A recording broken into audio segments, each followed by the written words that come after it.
Some tasks I think we should do through robotic work for something which is not safe, which is really heavy. That's all great. On the body, unhealthy. Yeah. We will not replace a human, but we will enable and empower a human worker. Today I speak with Mareike Kritzler, who heads a Siemens research group in Berkeley, California. Her smart machine vision and visualization team focuses on augmented reality and how it can be used to help humans and technology work better together, often by giving people what she likes to call digital superpowers. Today we talk about how her background in geoinformatics led to her fascinating research involving mice, RFID chips, and Alzheimer's. We'll learn how her current work is transforming augmented reality from an entertaining gimmick into a powerful tool to make an impact on society by improving workplace safety and even helping scientists protect our coral reefs. Here's my conversation with Mareike Kritzler.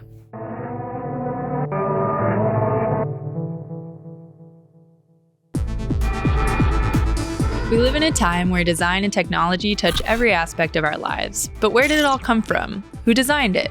How is it built and brought to market? What will it look like in a year, 2 years, 100 years? From the phones and smartwatches that help us in our day-to-day to the cutting-edge spaceships and 3D printers that are leading us into the future, modern design is constantly shaping the way we work, communicate, problem solve, and play. And every new design, big or small, starts with an idea and a bill of materials. I'm Magenta Strongheart, and this is The Bomb, where we talk to leading innovators in the tech world and celebrate the transformational power of design.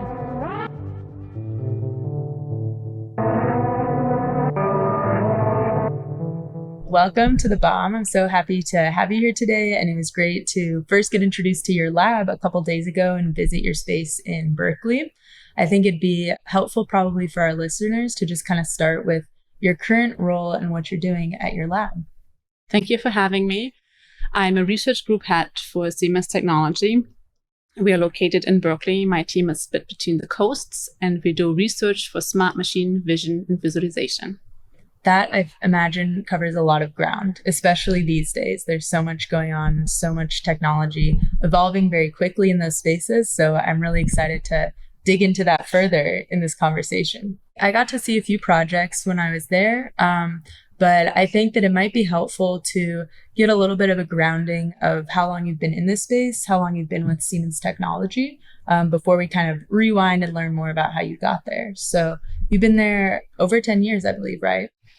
Not quite yet, okay. But I'm going close. I've been with Siemens Technology, always Siemens Technology in Berkeley for around 9 years. I think my 9th anniversary is May 5th. Okay, awesome. And we have this office in Berkeley, which we share with one other research group. And yeah, we do research for all of our different Siemens businesses. And so could you walk us through the core kind of Siemens businesses that you guys serve? So this will be all of the Siemens businesses. We have Siemens doing mobility, Siemens Mobility.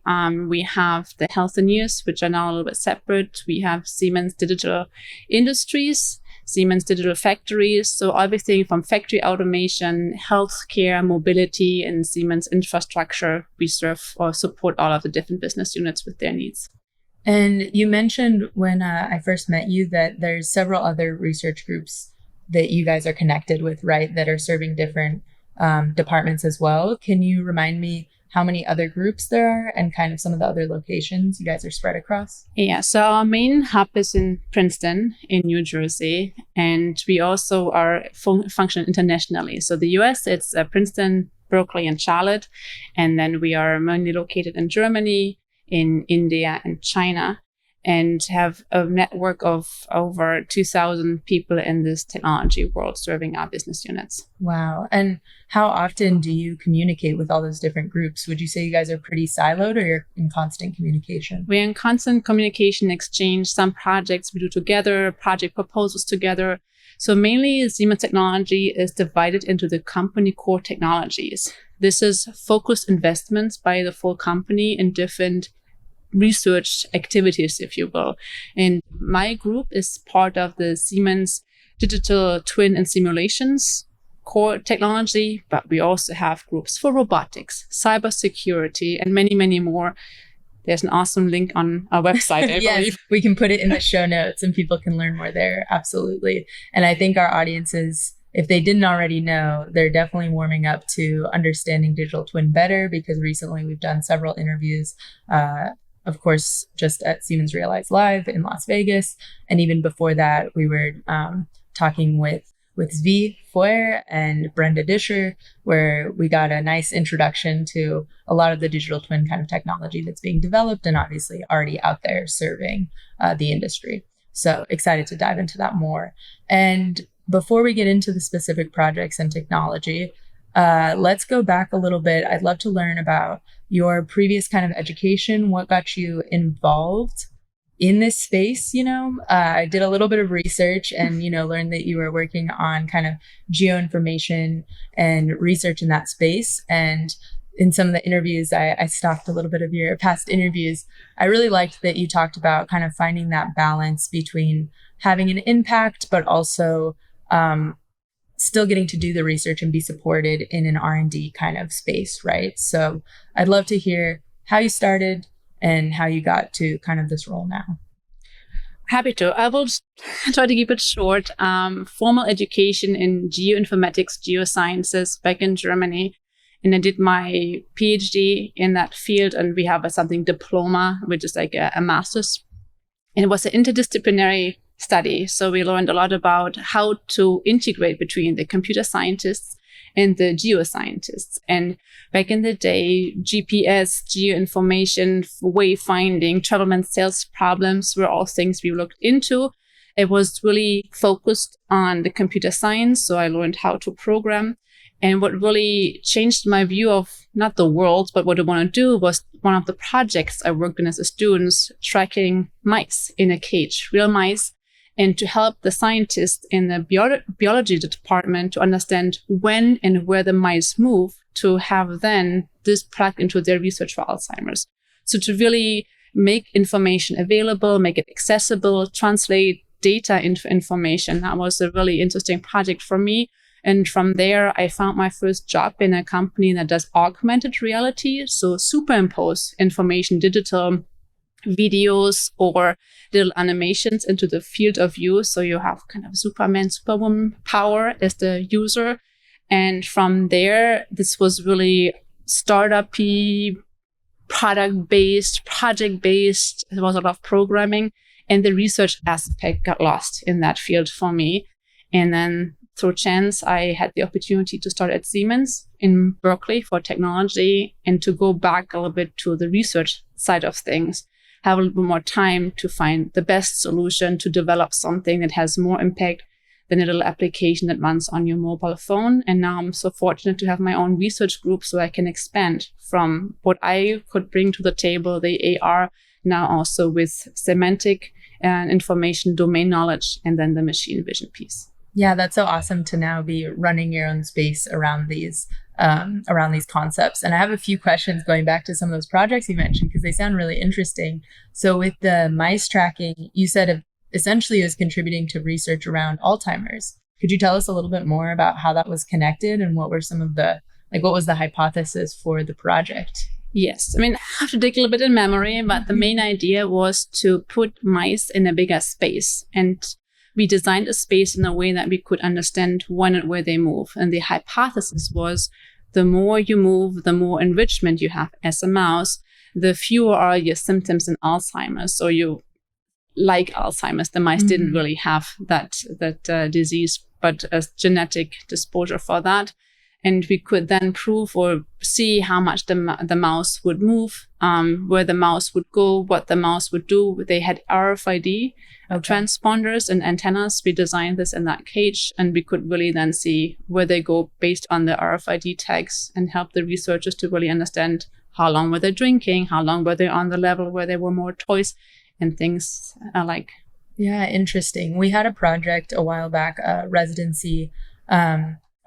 at Design Lab who was working on emotive robots for Alzheimer's therapy.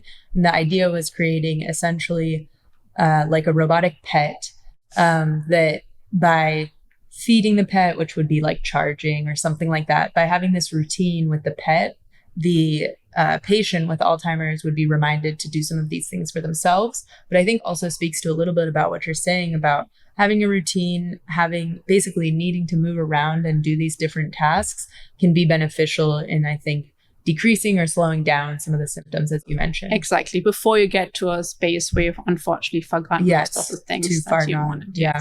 Yeah, really interesting, incredible work that's being done there. And so another thing you mentioned, you were in AR, it sounds like rather early on in your career. What year was that you were first working on that project? Now you asked me a question. It must have been sometime around 2012-ish, 11, something like that, I believe. I started in Munich in that company, and with that company, I transitioned then to the US and worked on different projects. And what do you think?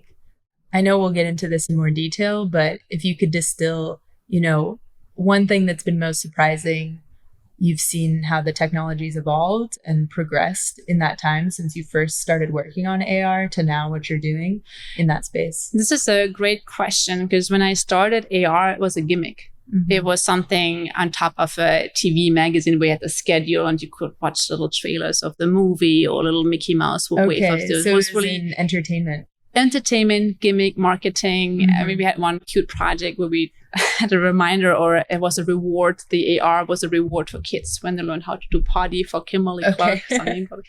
But it's still important work. It's still important work. But was now also being at the Siemens side of things, we can really use AR to support the human workforce to make sure that you will be well educated as a worker in a place where you assemble things and also help for quality assurance. So this technology really went from an extra nice to have gimmick to something that can be really essential to keep workers educated and also to train the workforce. And this was something I got to see firsthand in person at the Siemens lift facility in Detroit recently, and also the MXD facility in Chicago.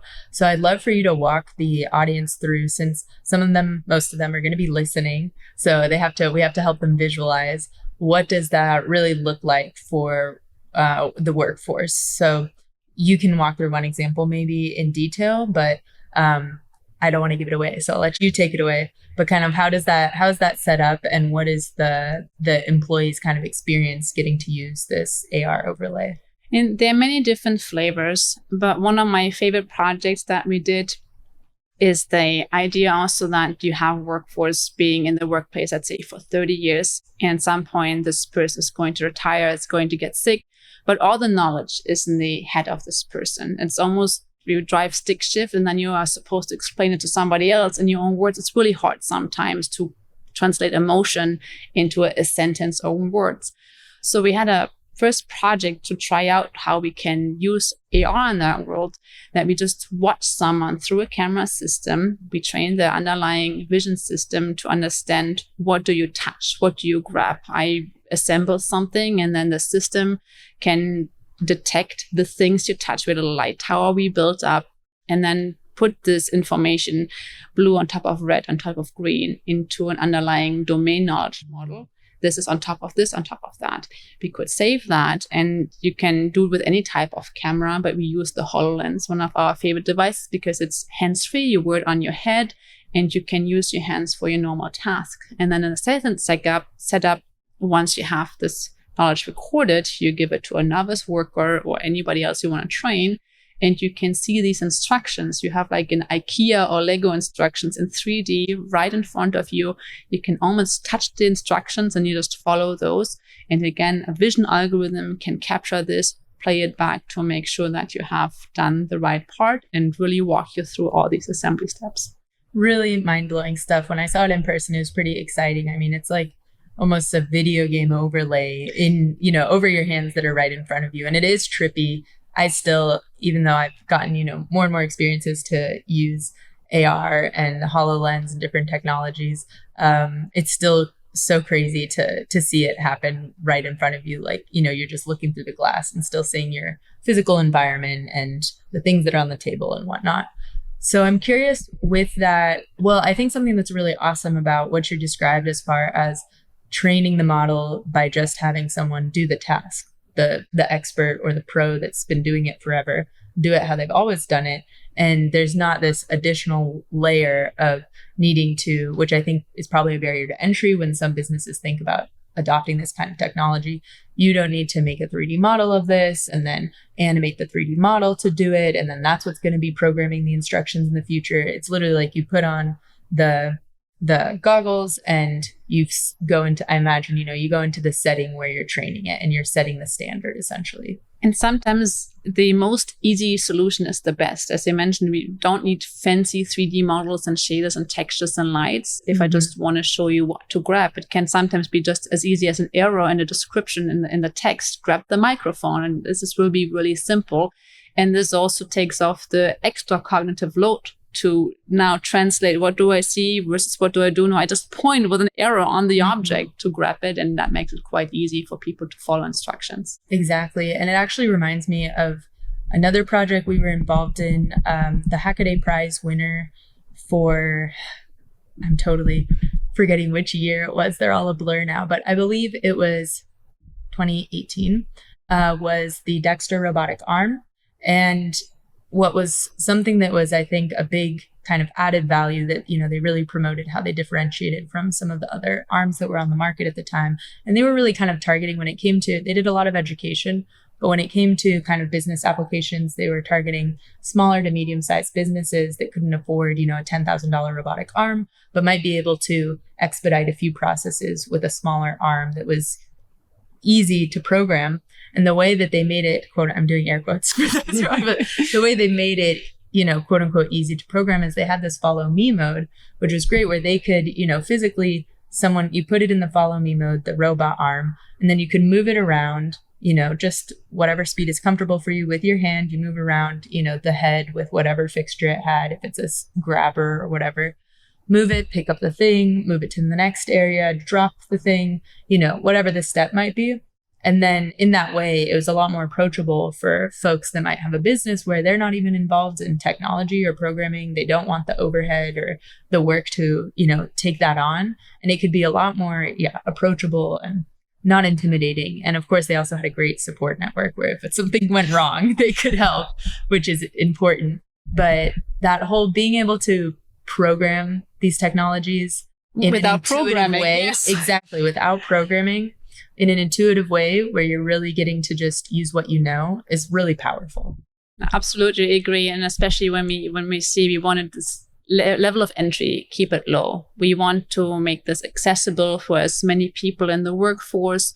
We see a lot of people quit, change jobs. And if we have these easier ways to interact with the things we need while assembling something, pick and placing, this will help really to keep the workforce in the workforce. And we don't have to go all the way out with really complicated programming, which will not bring a benefit to the solution of the problem. Absolutely. And so what's something that you're really excited that you're currently working on? It could be related to this or another project you want to talk about. Yes, I'm really excited that we now can take some of the things we learned from the digital twinning to a different field. Siemens, we may make trains, as I mentioned earlier. We make industrial equipment, but we have a project right now that we really love.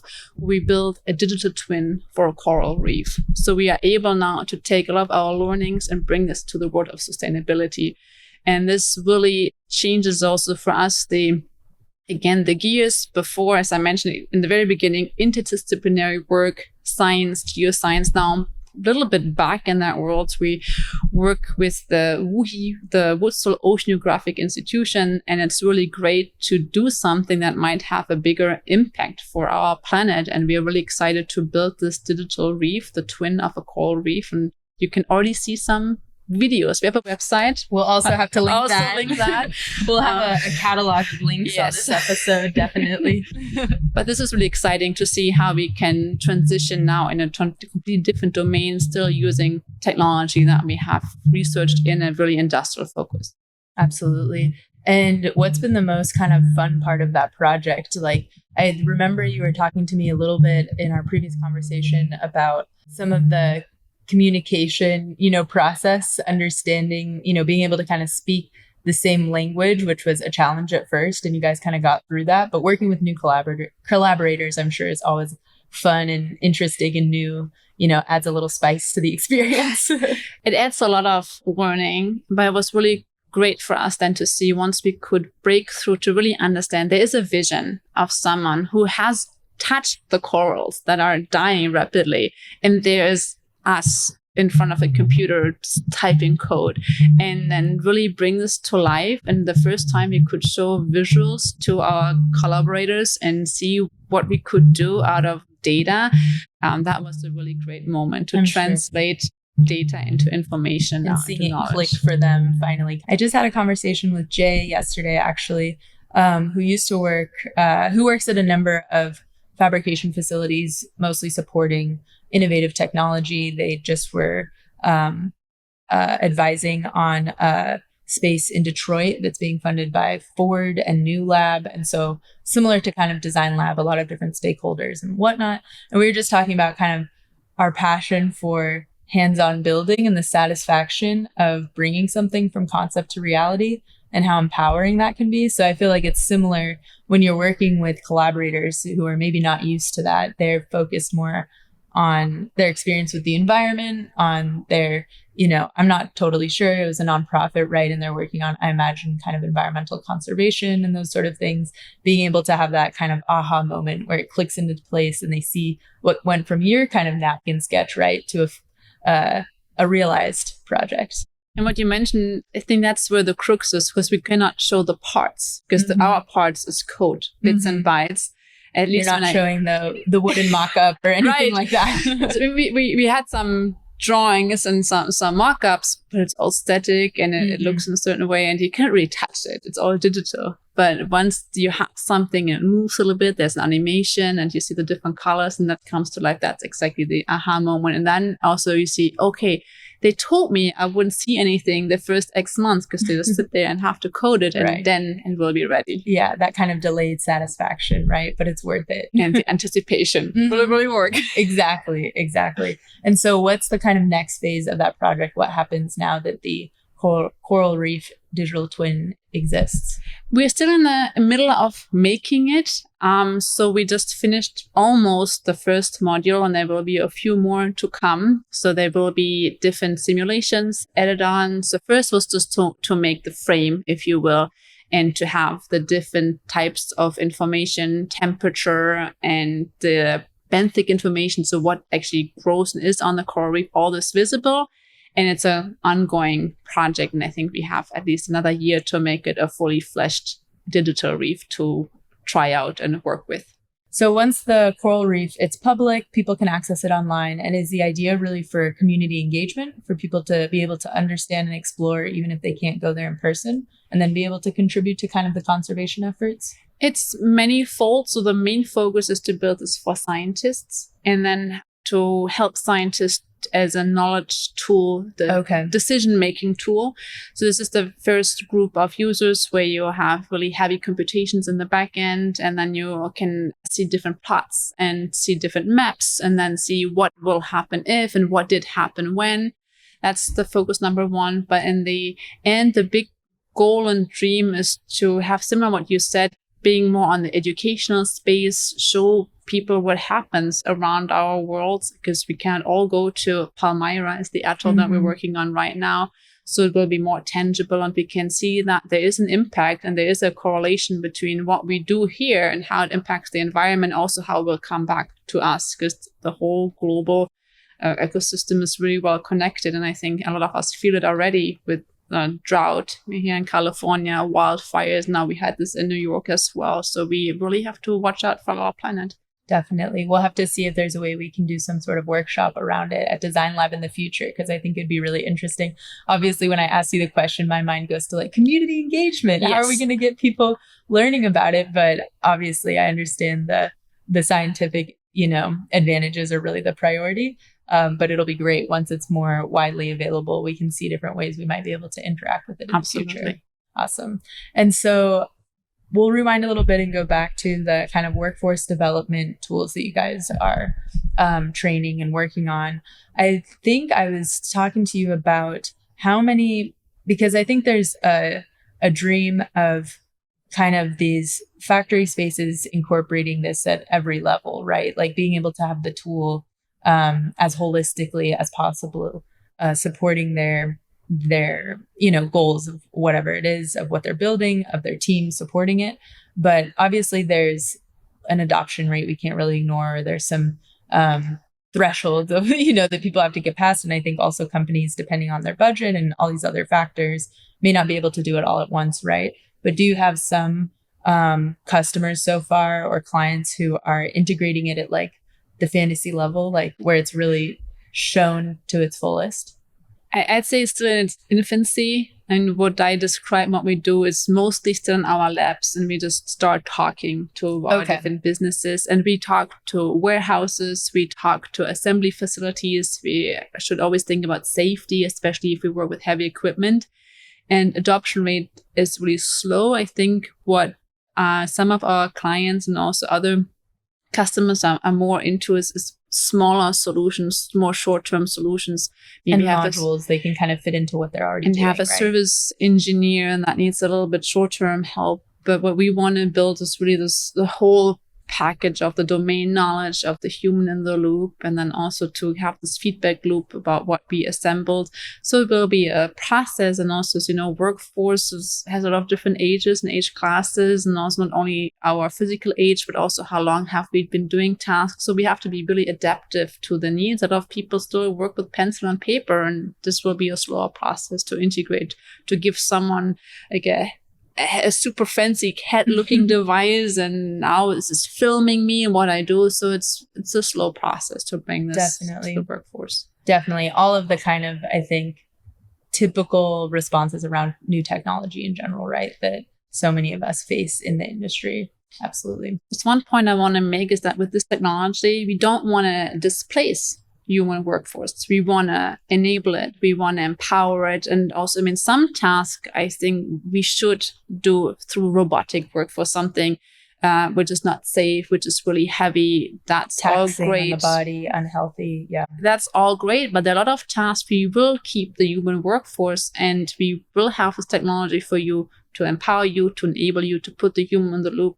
And that's what's the fun part also about this part of the research. We will not replace a human, but we will enable and empower a human worker. Definitely. That's so important to note, and something that came up in a conversation I was having with this colleague, Fernando, who works for Citizen Robotics, which is a 3D cement company. They're working on applying that technology to the construction industry. And something else I think on the note about not displacing workers, but really also adding to the workforce is, he was saying, if everybody was building houses right now, we still wouldn't be able to get to the numbers that we need to reach the demand, right? In the next however many years, he was saying, a few decades, right? And so I think there's that piece too, that it's almost like even if we had everyone we could recruit, in the workforce doing these things, the need it's far outweighs, what we're capable of achieving just, I think, with humans at this point, and with humans that want to do those roles, right? So you do need, I think, the addition of some of these technologies to help make processes more efficient. Like you said, replace some of the less safe processes or less healthy, kind of roles, and then be able to also augment and enable the rest of the workforce who's contributing to reaching all of the necessary output. Absolutely. This is why there's not one solution for all of our, I don't want to say problems, but for the need we have, and we need a good mix and match. Yeah, definitely. And I think, like you said, that's why it's so important to have modular adaptive solutions that can kind of fit in where needed, and not, again, replace or take over. And so on that note, as far as the augmented reality solutions, is there anything else that you guys are, in development in this space that you are also excited to kind of get more traction on or be pushing further? You mentioned MXD earlier. This is one of our also funding bodies for us. And we just finished a project where we did anomaly detection during the assembly work. Now, it's not a human necessarily in the loop. It's for glue dots on solar panels, and to make sure that these dots are all correctly applied so that the solar panels will be able to do the task they need to when they go out to space, actually.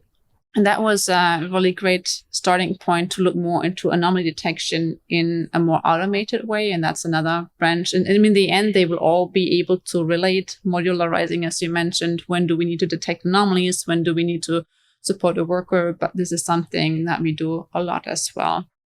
Visual perception type of tasks. Mm-hmm. Is there a favorite kind of use case that you've seen? You were telling us about the kind of unique situations with the train factories, which was really interesting to hear, that you guys were touring. But as far as places that you've gotten to, meet individuals working in these spaces, but also get a new perspective on a process you maybe weren't familiar with before. As you mentioned that the train manufacturing, I say train manufacturing side because this was really eye-opening, because when we think about the manufacturing of cars, we see these videos of big car manufacturers with conveyor belts and the robots, and everything goes in big quantities.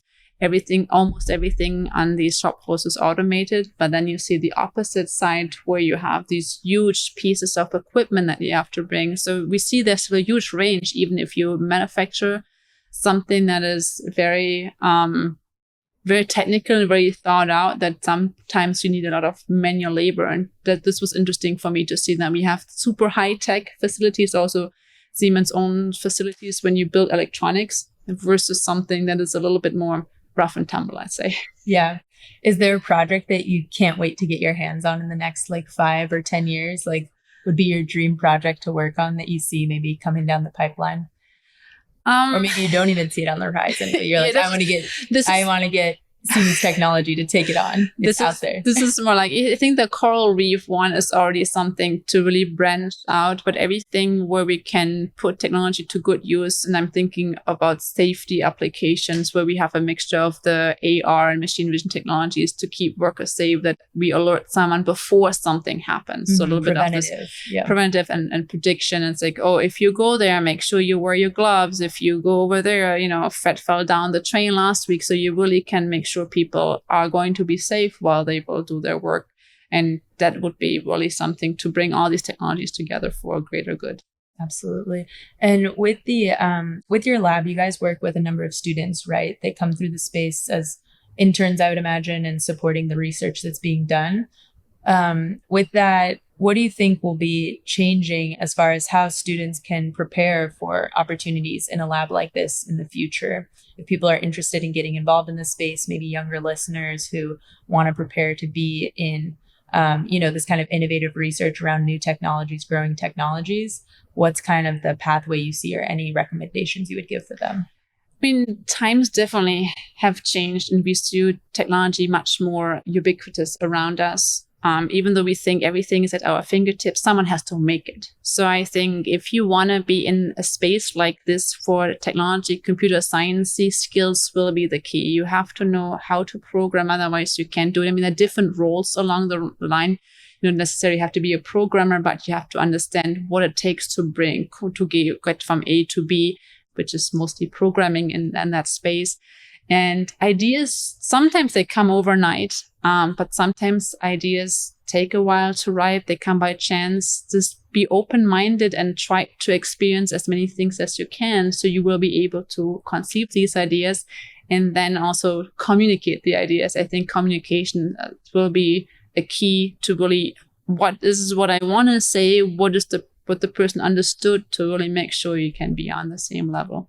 Definitely. I think that's those are good. That's good advice for anyone who's looking at, kind of their future career ideas and things, and considering what paths they want to take. The skill sets, absolutely staying curious and open and observing and trying a lot of different things. That's how you learn, creative problem solving, which is useful across disciplines, across industries, across roles, and definitely that communication piece. That's always huge, because at the end of the day, we are humans working with humans, and you need to know how to communicate in different spaces and effectively to get big projects like this. Important. But if your language is Java or C, C++, there will be a way as well. You just have to then find the right person that's willing to translate this into maybe more broader, human understandable spoken words. Definitely. All right. So I want to be conscientious of our time here, and I'm going to wrap it up with just 2 kind of rapid fire questions that we ask all of our guests on the show here. So what's one thing outside of technology that's inspiring you these days? I'm a big animal lover, and I have a dog, and to learn how to communicate with him is something really interesting to me, to have the science behind the human and the animal behavior. and learn everything about positive reinforcement training, where I can really nerd out into that science. Yes. Do you have your dog? Have you gotten him the giant buttons on the floor that he presses to say, I love you and I want food? No, he tells me he loves me by licking my face. There you go. It's funny. I can't remember the name of the book. I'll have to find it and tell you after. But I was reading this book recently that was about this chemist. It was fiction, but I think there's some truth to this because I looked it up afterwards. There was this chemist who was trying to train her dog, and like they joke throughout the book, you hear the dog's perspective as well a few times. And he says that by the end, he learns like 350 words. She's like really adamant that she can teach the dog all these words, and everyone thinks she's crazy. But I think this is actually a possible thing you can do if you're really diligent about it, because if they can understand walk and food or whatever it is, why can't they learn more? And it's the semantics in the end. I can say crocodile and mean something, but it's the way you teach and the repetitions. It's really interesting. Yeah. So I hope that you're teaching your dog 350 words. I'll be finding out, yes. Following up in the future. I want to meet this genius dog. What's your dog's name? Copper. Copper. Oh, that's so sweet. I like that. That's a good one. Pretty original. I don't know if I've heard Copper before. And also relevant to the electronic space. I actually wonder if we have some other EEs that have some, pets named Copper and things. All right. And last but not least, what is on your personal bill of materials? Well, my bill of materials is more a bill of events of like non-tangible things, activities, exactly. It's also a pro tip since COVID. Urban hiking is just back in the day you say I'm going to walk. Yes. But especially here. I like this urban hiking because of the hills. It's the hills in San Francisco, and you discover a lot of great things. Go on a walk, put on comfortable shoes, or go barefoot. Maybe not here.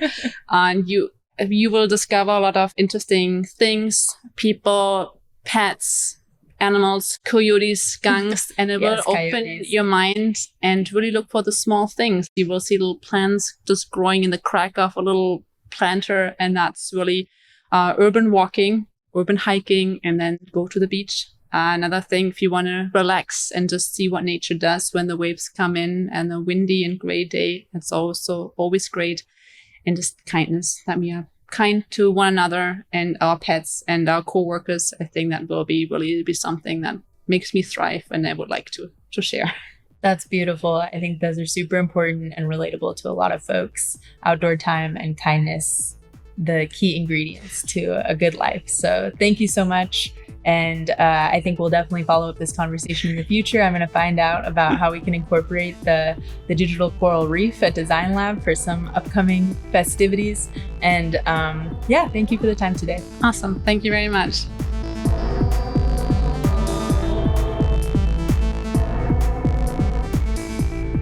That was my discussion with Mareike Kritzler, who heads up the Smart Machine Vision and Visualization Research Group for Siemens in Berkeley, California. I think it's so awesome to learn more about some of the practical workforce training applications for AR, and I can't wait to see how digital twins can not only help environmental scientists with their research, but also engage the broader community and allow them more engaging access to that research.